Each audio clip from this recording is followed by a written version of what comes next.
Hello, everyone. My name's Liz Dempsey, and I'm the content lead on the Payments Canada Summit.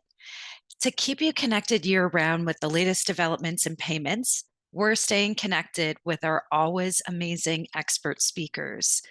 With me today is David Hooper, Vice President of Open Banking and Payments Consulting at CGI. David is an accomplished banking and payment executive with over 25 years of experience and in depth knowledge acquired within the Canadian and global payments landscape. He led a panel at the summit on open data that is still our most viewed breakout session on YouTube. So be sure to check it out if you haven't already. For today, we're catching up with David on open banking, open finance, data mobility, and financial inclusion. Welcome, David. Thank you very much for having me. So, at the summit last May, you talked about the evolution from open banking to open finance and how data variety and mobility enable innovation. How are you seeing this transformation benefit Canadian businesses and consumers? What we're seeing are more and more of the services appearing that will support financial management for consumers and businesses. The financial technology sector, and this does include banks and credit unions, is recognizing the opportunity to really help people get a full view of their finances and to offer advice on everything from better products that will suit their needs to setting financial goals or managing towards them. Ways to improve their financial situation, basically. On the SMB, SME side, I think we're certainly seeing existing providers, those that provide everything from inventory control to payments to bookkeeping, the QuickBooks of the world type of thing. They're all expanding their services to include everything from tax preparation to even more payments capabilities. Unfortunately, I think much of this is still using credential sharing and screen scraping because we don't have our open banking framework in Canada. I think there's a lot of holding back because of that. What's it going to be like? I would say in general, we know what's coming. We just don't necessarily know the exact form. I don't think anyone's going in the wrong direction because we've got API access. You can easily pivot slightly for those things.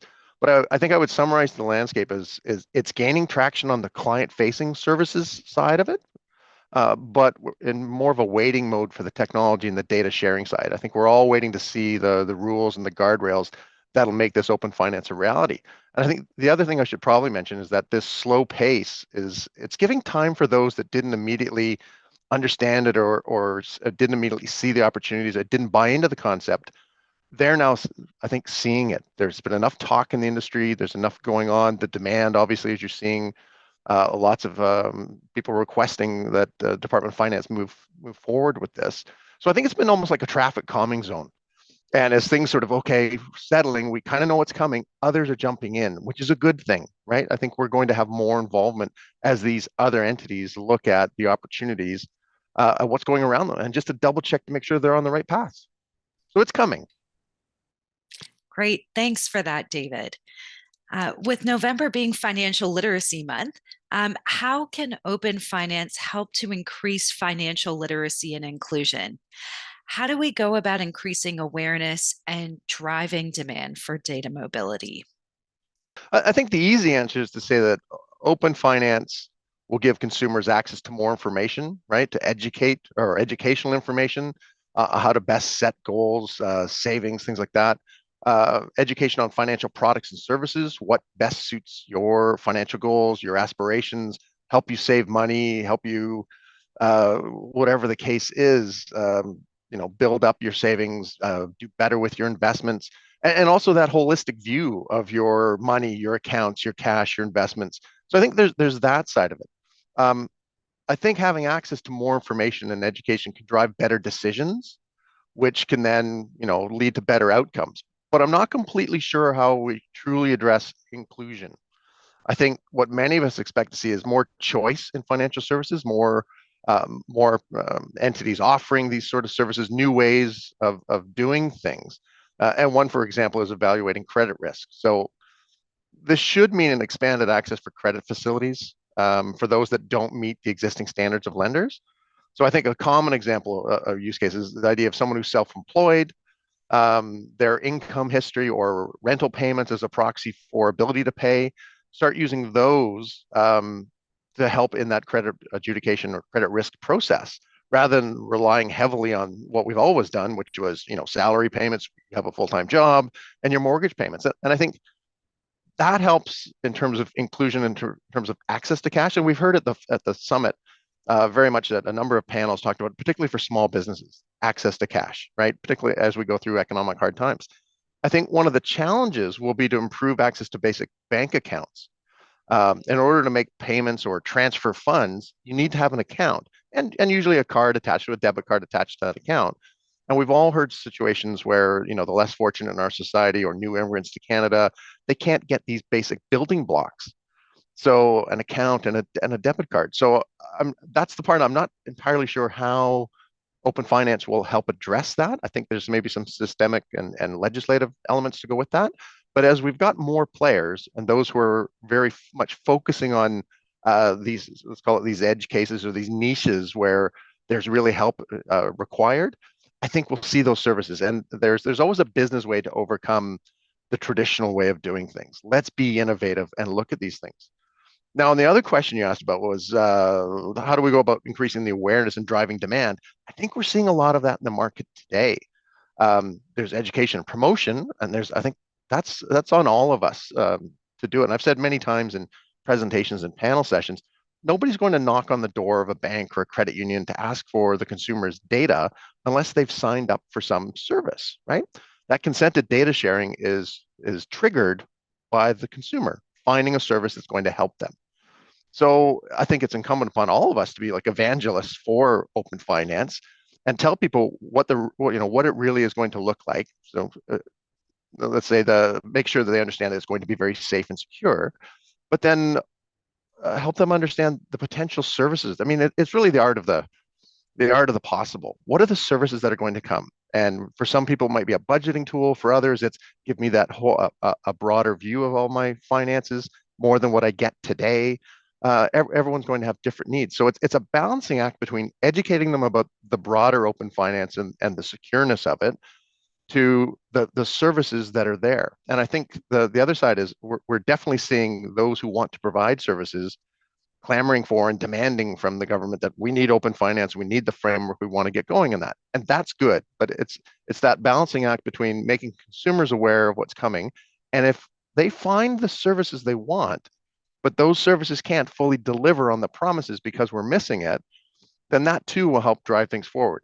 What we have to watch for is that doesn't absolutely crush the customer experience. You promised me this and now I can't get it. Well, it's not our fault, it's them, right? So that's kind of, I think, where we are in this traffic calming state. We've got to figure out how to educate and promote.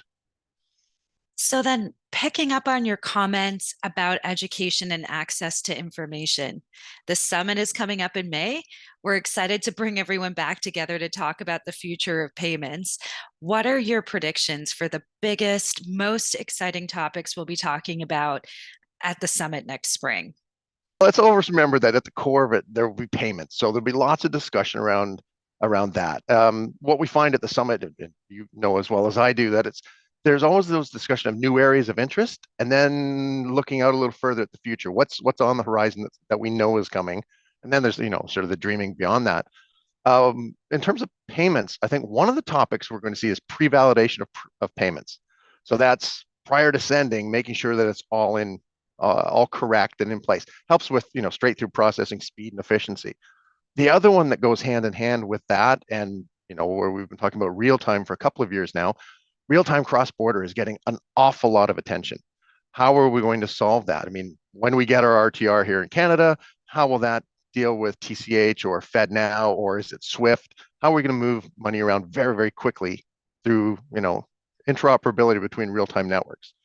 Now, beyond the payment space, yeah, I think we're going to see more about open finance. And as you said in the beginning, we still talk about it as open banking. I think that's the phrase that resonates, but it's way beyond banking. It's into your personal finance, your insurance, your investments, everything else. And it's leading towards far more open data. So access to government data or health data, all of those sorts of things. So I think we'll see a lot more about that. And the other thing that goes with that is digital ID and trust frameworks. So, gone are the days where you had a fancy seal, a gold star, and a check mark on a website to say this is an approved vendor. When we get to open banking, if we're going to be revealing information and designating someone that we're going to share it with, we need to know that they're accredited or licensed or whatever the case is. Let's go with accredited, that this entity has been approved by whoever the regulator is to participate in open banking, and that we can trust that they're real. So there's got to be a way to validate that when they show up at my bank, then my bank goes, okay, you've given me the consent, but is this really who they say they are? All of those sort of things. And then you can see how that drifts beyond just open banking and open finance. We start to look at our general online activities. We need an ID, a digital ID that will make online activities more secure. And that could be everything from purchasing something to submitting your tax forms, all those sorts of things.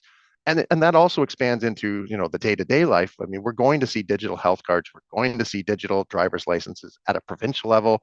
One day, we dream of a federal level, a digital passport. We'll get to that, but you also have to have a place to put these credentials, right? So the idea of getting my driver's license into my iPhone, because I really don't want to carry a wallet with cards anymore because I can do just about everything else on the phone. How do we get to that? And then how do we get those entities, people, services that require or request those identities to accept them? So when I get pulled over for speeding next week, will the police officer allow me to just pull out my phone and go, here's my driver's license?